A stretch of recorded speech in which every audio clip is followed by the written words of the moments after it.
Ok, Uvas e Personalidades hoje com uma personagem diferente. Eu digo personagem porque lá está o autor do livro Anticipation Withdraw. Kerry Grant, tá? Hoje vamos falar em inglês, porque ele é novo, New Zealander, tá?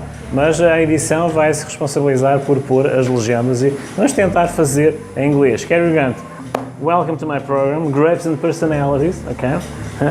Tell me, thank you for having me, appreciate it. New Zealander, tell me, what was the idea, the basic idea of writing Anticipated Withdrawal?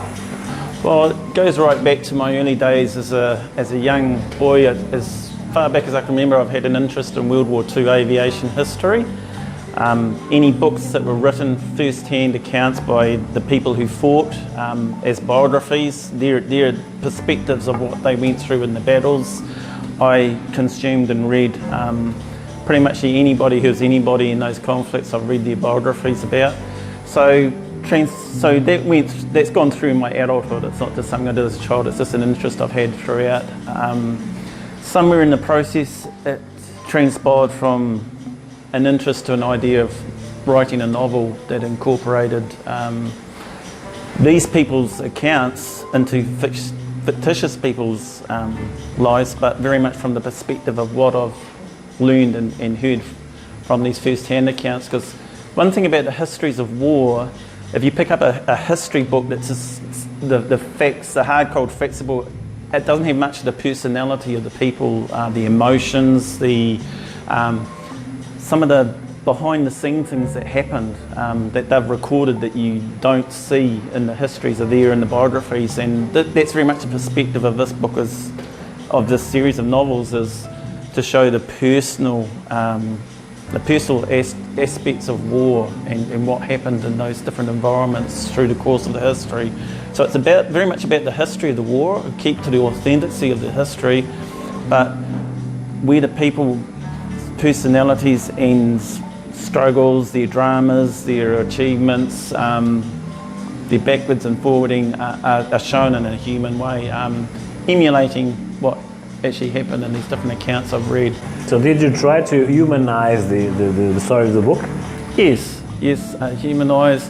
So somewhere probably a good 30 years ago, the idea started growing in my head. I was in a line of work where it was very menial labour, agricultural work, driving a tractor. So I had a lot of time to think, so started getting these ideas, writing them down on paper, but it stayed very much as an idea that wasn't acted upon until it would have been maybe 15 years ago, 15 to 10 years ago that I started writing a bit. And then I went through a period, well I finished the book 5 years ago, but the last 5 years prior to that, probably the year prior to it being finished, I just started very comprehensively writing. And it all just flowed, it all just came. I was just amazed at how some of the characters' lives connected, interwove and became part of the story's fabric. It took a life of its own, the book. Like there's some chapters, it's about one of the main characters. It had the bones of the story, what I call the bones. It had the idea of what they were doing and where it fitted in with the overall objective of where the storyline's going. But there were parts about it that was empty and lifeless. It had no character. It didn't have the character of interaction with others. So I created other characters to interact with them, and some of those characters are now becoming main features in the storyline as well, and fit intricately into interactions that are going to happen with other characters from that have their own storyline going through. Something that is different is that a New Zealander writing a book about the Second World War with the perspective, more humanized perspective, and then they released the book. How was the feedback from Amazon when you edited the book? Initially went to a publishing house, 4 different publishing houses to publish it, and this was 5 years ago. The feedback from all of them was very good. One in particular 4 editors. Yeah, 4 different editors, 4 different publishers said to publish it, but the problem with an unpublished author someone who's had work published beforehand, which I am, you have to put up the costs for publishing. None of them would say, oh, we'll take on board the costs. So there's a cost there involved in it. And with one publisher who I decided was giving me the best deal, and they're an English-based publishing house, I started paying money towards the cost of doing that. But it just became prohibitive with the cost of living. So I only got halfway through that process. So after through that 5-year process, I came slowly to the realisation that Amazon was going to be my best option, and they make it easy. With publishing in paperback, if you've got a good story, you're only paying for the publishing cost of each copy that's being sold by them, whereas with the others, you're paying up front. Yeah, it's easier. It's easier. No, I think only on the view of the author or the author of the book. How does a New Zealander writes a book about the Second World War from a German perspective? Tell me, what's tell me the mixture, the recipe of that book. How that baby was born from a New Zealander, yes, based on the war documents, and from a German perspective. What is the recipe for that baby? I suppose it's part of my psyche. I mean, though the Germans weren't the underdogs till the very end of the conflict, I've always sided with the underdog. In a sporting fixture, I'll go for the team that's less likely to win. It's just part of my psyche. I back the losers. No, I like to believe, and I like to believe for better. So that's part of it's that. Part of it is the Germans had a lot to admire about how they went about doing war. I mean, there's a lot of unsavoury stuff about places they went with the Holocaust and stuff, but their technology was leaps and bounds above the rest. You look at their machine gun Spandau, it was so good that the Americans copied it, and a very close replica of it came out with, I think it's called the M50 in the Vietnam conflict. It may have had a slightly different look to it, and the suppressors on it were a bit more efficient. To the point though where the suppressors were removed so it could fire more rounds, which is one of the things that Spandau had. But we had all these elements of their the 88mm anti-aircraft gun. The space shuttle. Yeah, the special. Yeah. You drop it pointed at a tank, and it will destroy any tank that came against it at the time. You got the V1, V2. And V3, which we still don't really, we don't know what the V3 and V4 were. V3 and V4 went to the moon, probably. The V3 and V4 went to the moon, but that's another story. That's another story. But the V2, a rocket that went into the stratosphere and then came vertically down. There's no defence against it. Blew out a whole block of houses. If they had been developed earlier in the war, England, it would be another story, and it would have probably been written by the English perspective. And it does go very contrary to the New Zealand psyche, because we did fight for the English in the English war. We are a country that was settled by the English about 100 years prior to that conflict. Very much the attitude of the time was they were the homeland. Wherever they went in battle, we joined them and supported them. But I heard good things from those who came back from the conflict about how the Germans carried themselves in battle, and there was a respect between Germans and especially Kiwis. I saw it in the accounts I read. I can't quote a name here, but a German paratrooper wrote his account of being paratrooper, and he said some pretty, and he was typically German. German people can be pretty, we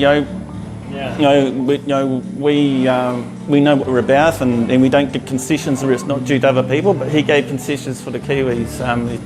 That whenever they came across us in battle, they always knew they had a good opponent, and things were going to be tough. So you were telling me that they would say and confirm that the Geneva Convention existed. Yes. Behind the lines. It did. Now it's that they don't the conversation because they had a lot of time. There was a little detail that I was talking to him that I didn't know that on the famous battle of the Graf Spear, River Plate, there was a New Zealander ship that was the...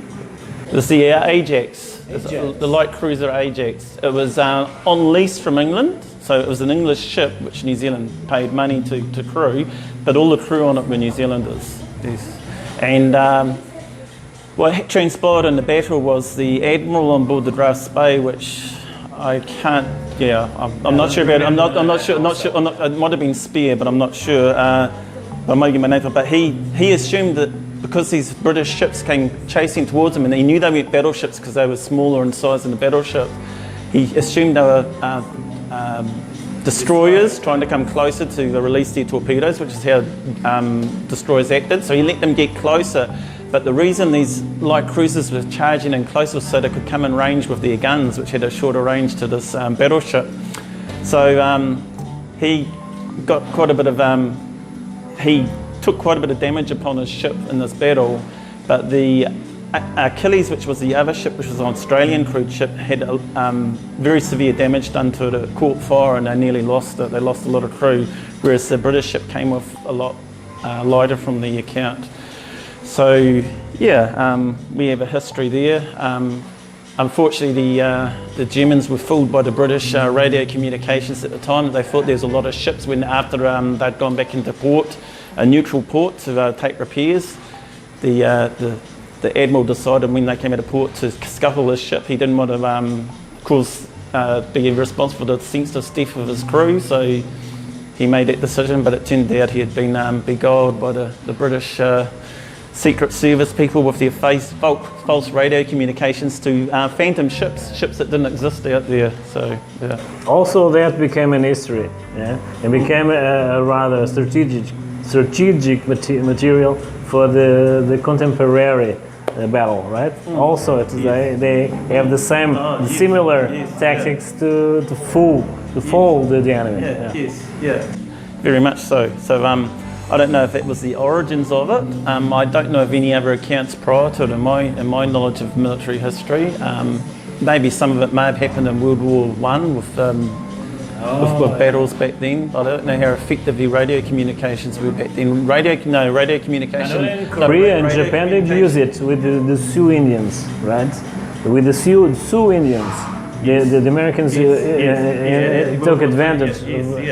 Yeah, they used the Sioux Indians to communicate over radio where the Germans couldn't understand. Yeah, it was very effective. Just to finish it, your book is on the Amazon, right? Yeah, so it's under the title name. I'm under the pen name of Bruce Anthony, so it's not under Kerry Grant, but Bruce Anthony. That's just it's a play on my name. I've got four names in my name, and that's the two middle names in reverse. But it's not a ghostwriter, right? Bruce Anthony it's him. It's for sure me. So under the author Bruce Anthony, 1940 Precipitated Withdrawal. It's on Amazon, paperback and as an ebook. It's conservatively priced. It's in the $16 US range, which is probably around the 45 reais. For 35 reais. 35, yeah, we saw it, I think, $14, right?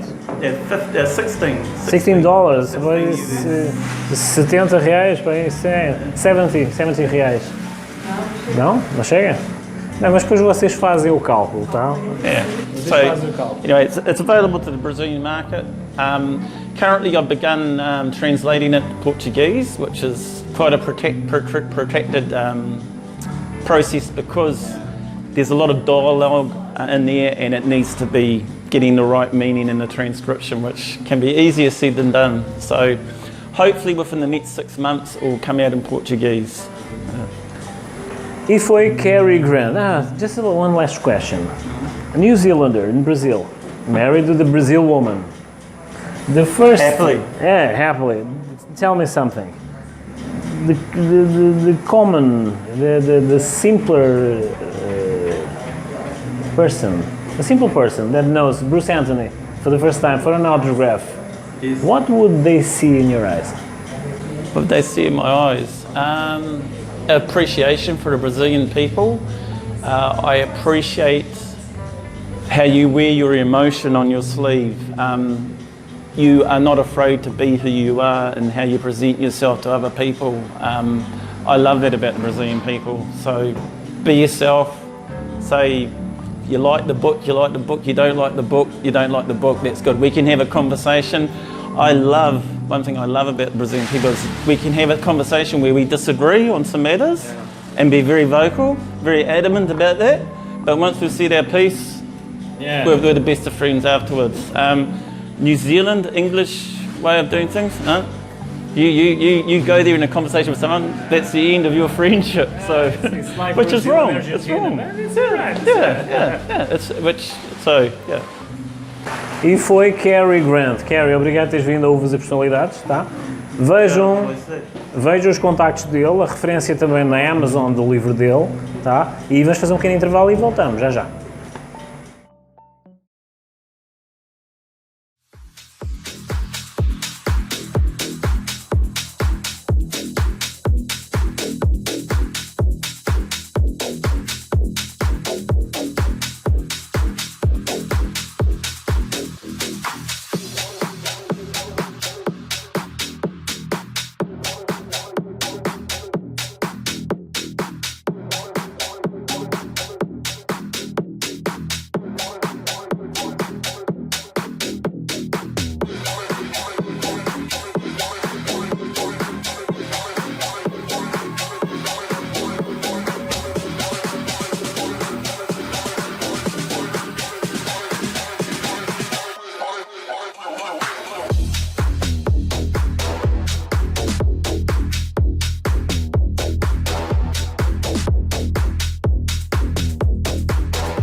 Tá com saudade de viajar? Então arroche e descubra o Rio Grande do Norte, uma lindeza de lugar. Aqui você tem um mundo pra passear. Natal, Pipa, Galinhos, gostoso, mas se quer um friozinho maravilhoso, não falta serra pra você aproveitar. Aqui é tudo perto, pode vir de carro, avião, até a pé. Tem Santa Rita de Cássia pra quem tem fé, mas menino, tem até montanha pra descer de rapé. O Rio Grande do Norte tem um mundo para você aproveitar. Vamos viajar? Turismo preparado e seguro é logo ali.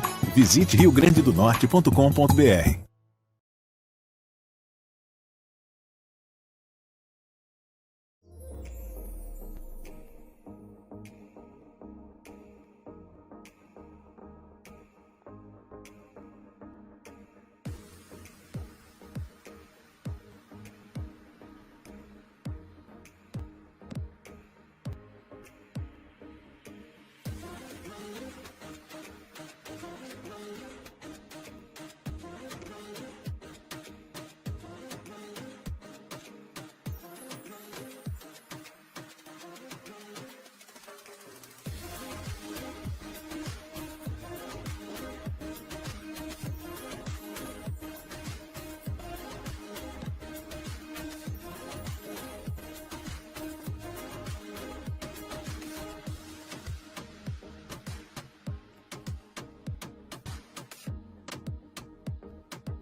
Ok, Uvas e Personalidades agora com uma novidade. Dicas da Fran. O masculino no universo feminino. Eu acho que não encaixa, mas vamos ver a experiência. Fran, o que é que tu achas disto?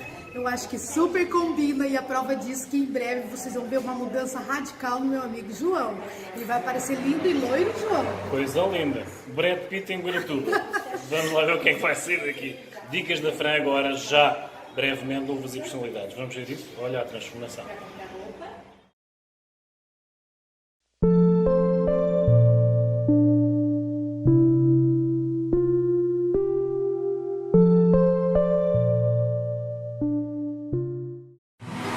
Bom dia, pessoal! Começando hoje o nosso programa Dicas da Fran, eu convido você a conhecer esse meu espaço. Estamos aqui em Guaratuba, o sol está brilhando e você aí na sua casa vai aprender um pouquinho hoje sobre microagulhamento. E quando você estiver aqui no litoral, não se esqueça, passe aqui na Fran Caetano, fábrica de loiros.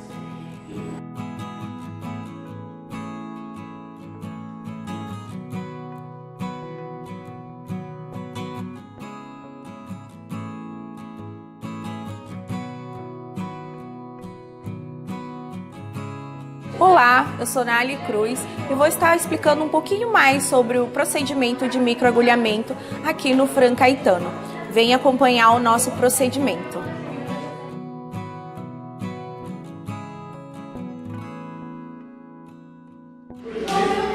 Olá, eu sou Nália Cruz, estou com a minha paciente Carla e nós vamos começar o processo de microagulhamento. Nesse primeiro processo, vamos fazer a higienização da pele.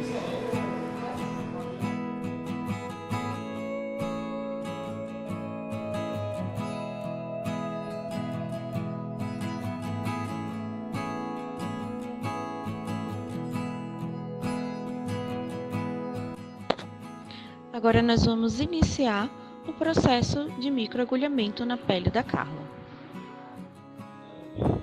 Para você entender um pouquinho melhor sobre o microagulhamento, vou explicar para vocês o procedimento. Ele é um procedimento minimamente invasivo que provoca microperfurações na pele através de agulhas finas. O procedimento pode estar sendo realizado através de rollers ou de canetas elétricas. No caso da Carla, eu estou usando a Derma Pen, que é a caneta elétrica. Nela, vamos fazer o procedimento de microagulhamento mais conhecido como Drug Delivery. Drug Delivery é um tratamento de finalidade médica ou estética. Ele se baseia em qualquer procedimento no qual rompemos a barreira superficial da pele para melhor penetrar ativos que possam ajudar em tratamentos como clareamento de manchas, ou estímulos de colágeno em regiões que apresentam perda de elasticidade e melhora de lesões inflamatórias, como espinha ou em quadros de queda de cabelo. A técnica também entrega bons resultados, amenizando rugas, suavizando cicatrizes e até mesmo atuando no tratamento de doenças como o vitiligo, a micose e a psoríase. Chegamos ao final do procedimento. Como vocês podem observar, ela tem pequenas gotículas de sangue no rosto. Isso é normal devido às linfas faciais que nós temos, tá? Vamos passar o produto para higienizar e tirar todas as bactérias possíveis que no procedimento, como ocasionou a perfuração da pele, então nós vamos entrar com esse produto justamente para evitar as bactérias e os fungos que ela vai ter aí no seu dia a dia.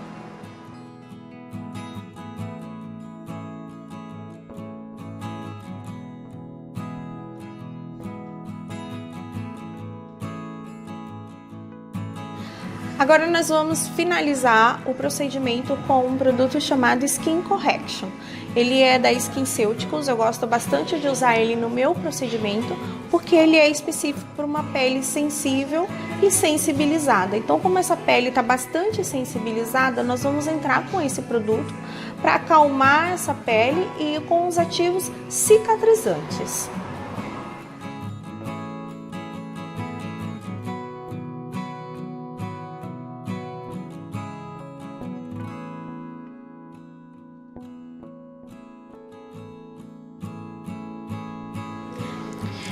Finalizamos o procedimento da Carla e nesse procedimento dessa primeira sessão, vamos aguardar 30 dias para a segunda sessão. Na primeira sessão, dificilmente a gente ter a visibilidade do procedimento agindo. É questão de rugas, então assim, a gente tem que ter um olhar um pouco mais clínico para ver isso. Ela vai chegar em casa, ela não vai ver tanta diferença, mas no decorrer de 30 dias, essa renovação celular vai estar sendo feita, a própria pele dela, as próprias células. Para ela vir na segunda sessão, já vai estar um pouquinho mais fina a pele dela. Então, a partir da segunda sessão é que nós começamos a ver a diferença nas rugas, na flacidez. E quando chega na terceira sessão, nós chegamos no ponto de 70% a 75% de mudança na pele da Carla. Daqui 24 horas ela vai ter que entrar com o filtro solar. Sempre eu indico um FPS 60, porque ele tem um FPS maior e ela pode também estar usando um fotoprotetor solar com cor, que daí vai dar essa proteção tanto da luz visível, quanto da luz azul, quanto da luz de celular, tela, televisão, e isso vai fazer com que nós conseguimos proteger todo o DNA do colágeno, da elastina. Ela vai para casa agora, vai evitar o sol, vai durante 24 horas até a reaplicação do fotoprotetor. Durante o dia eu passei uns produtinhos para ela estar utilizando, uma vitamina C, e à noite ela vai passar um hidratante com vitamina E, aonde isso vai me ajudar em 50% no tratamento do procedimento que ela fez aqui no nosso estúdio. Estamos aí encerrando mais uma parte do programa Dicas da Fran, que hoje nós tratamos com a parte de estética facial com a Liê Cruz, e foi feito aqui para vocês entenderem. O procedimento que vocês acompanharam foi microagulhamento, é isso, Nali? Isso mesmo. A nossa cliente de hoje sofreu dor? Não dói muito. Não foi suportável? Razoável, bem tranquilo. Muitas de vocês aí se perguntaram e acompanharam todo o histórico para saber sobre a dor, qual foi o procedimento que aconteceu, como é, né, por curiosidade. E aqui tá a nossa querida Carla para apresentar para você. O rosto fica um pouquinho inchadinho, faz parte mesmo desse procedimento, né, Nali? Sim, é normal porque nós tivemos uma hiperemia facial ali. Então, esse inchaço ele vai acabar saindo assim que ela chegar em casa. Ela pode também estar fazendo uma compressa com gelo para diminuir o inchaço. E Nali, todas as peles acontecem isso? Não, nem todas as peles acontecem. Tem peles um pouco mais sensíveis, como a da Carla, que é bastante sensibilizada e tem rosácea. Então acaba acontecendo um pouquinho mais de inchaço que o normal, mas é normal acontecer. Ok. E também esse procedimento, lembrando que ele vai ser apresentado nas nossas outras dicas da Fran, que é um procedimento que vai... Quantas vezes ainda faremos? Vai ser 3 sessões de procedimento. 3 sessões, vocês vão acompanhar as mudanças que vão ocorrer nesse período, ok? Então eu te convido a vir assistir junto com a sua família, com aquela garota especial que você tá aí, mais um pouquinho de Uvas e Personalidades, junto com a gente aqui nos Dicas da Fran Caetano, Fábrica de Lojas.